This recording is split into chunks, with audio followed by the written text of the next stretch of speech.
देखिए, नवादा में जो घटना घटी है काफी दुखद है और इसको लेकर के साफ पता चल रहा है कि ये डबल इंजन की सरकार में लगातार जो है इस तरह के काम हो रहे हैं। जो भी दोषी है, जिन लोगों ने भी आग लगाई है, उन लोगों को जो है गिरफ्तार जो है करना चाहिए, कानूनी कार्रवाई करनी चाहिए। वन नेशन वन इलेक्शन को लेकर मांझी जी कह रहे हैं कि इसमें यादवों की साजिश है और मांझी जी मुख्यमंत्री भी रहे हैं, मांझी जी केंद्र मंत्री भी हैं। केंद्र मंत्री का दर्जा आप समझ सकते हैं, मुख्यमंत्री का ही लेवल का होता है। और जो भी बात उन्होंने कही उनको तथ्यों से लेना देना नहीं है। मांझी जी, उनका बेटा आरएसएस स्कूल से पढ़ा लिखे लोग हैं। जो आरएसएस के लोगों ने थमा दिया, उसको केवल वही जो है पढ़े हैं। तथ्य से, सच से उनका कोई वास्ता नहीं है। और भाई केंद्र मंत्री है, जाए ना, मुख्यमंत्री को मेमोरेंडम दिए हैं क्या, मिले हैं क्या? किनकी सरकार है?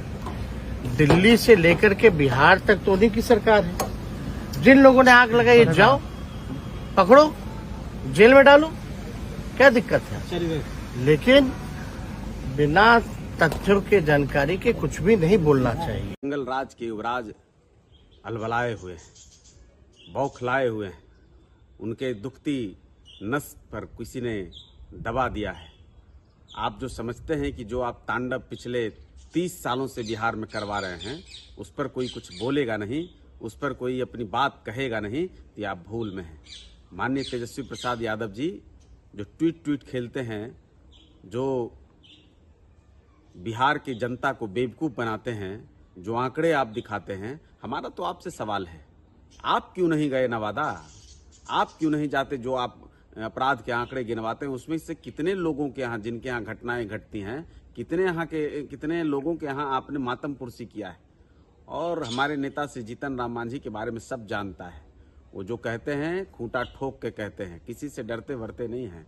आपके पिताजी से तो डरे नहीं, तो आपसे क्या डरेंगे? बातें बुरी लग गई। अगर किसी ने कुछ सच्चाई कह दी, अगर कोई जो सच है उसको तो मानना पड़ेगा, और अगर नहीं मानते हैं तो हमारा चैलेंज है, खुला चैलेंज है। किसी पर कोई व्यक्तिगत टिप्पणी करने के बजाय आपको नेक सलाह है। बिहार सरकार ने भी जमीन के सर्वे का प्लान बनाया हुआ है, काम चल रहा है जमीन पर। लोग अपनी वंशावली बना रहे हैं, जिनको अपने जमीन का या जिनको कहीं अपने कुछ गड़बड़ी है तो अपनी वंशावली बना करके उसको ठीक करवा रहे हैं। आपके लिए दोहरा लाभ है।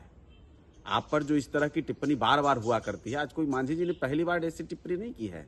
इसके पहले भी बिहार के उप मुख्यमंत्री श्री सम्राट चौधरी जी ने एक ऐसे सवाल आप पर उठाए, और आए दिन सड़कों पर भी इस तरह की बातें होती हैं। और कौन नहीं जानता है? हर किसी के बारे में हर किसी को पता होता है। हम तो 7 खानदान किसी की बात करते हैं। हिंदू धर्म में तो 7 खानदान की बात होती है।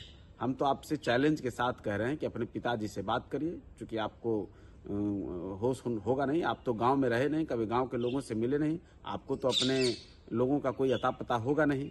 पिताजी से बात करिए और उनसे कहिए कि अपनी अकीमत संपत्ति जो हम लोगों ने बनाई है, उस पर तो दावा हमारी बहनों का भी होगा, हमारे और जो ऊपर के लोग हैं उनका भी दावा होगा। तो हमको तो वैसे ही वंशावली बनानी है। 3 खानदान का वंशावली बना लीजिए, पिताजी के दादाजी तक का वंशावली बना लीजिएगा।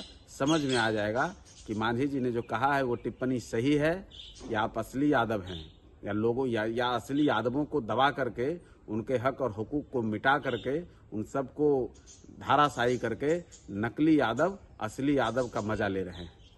लोगों को बेवकूफ़ बनाइएगा तो सवाल उठेगा। केवल आपके पास शक्ति नहीं है, शक्ति इस लोकतंत्र में सबों को दिया है बाबा साहब अम्बेडकर ने। हर किसी के पास अधिकार है। कोई राजतंत्र नहीं है कि आप दूसरों पर बोलते रहेंगे और आप पर कोई सवाल नहीं उठेगा। सवाल है, अगर है हिम्मत तो हम आपको चुनौती देते हैं कि अपने 3 से 4 पीढ़ी का वंशावली बना लीजिए, आपको भी हकीकत मालूम हो जाएगी।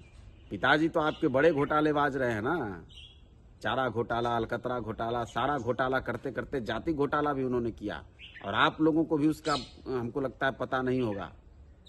तो इस बात को कम से कम अपने पिताजी से बात करके इसका निपटारा कर लीजिए। कोई कुछ कहता है तो उस पर उबलने के बजाय सच्चाई और हकीकत को जान लीजिए और असली यादवों को कम से कम उनका हक और हुकूक दे दीजिए। अपनी राजनीति करिए, लेकिन इस तरह की राजनीति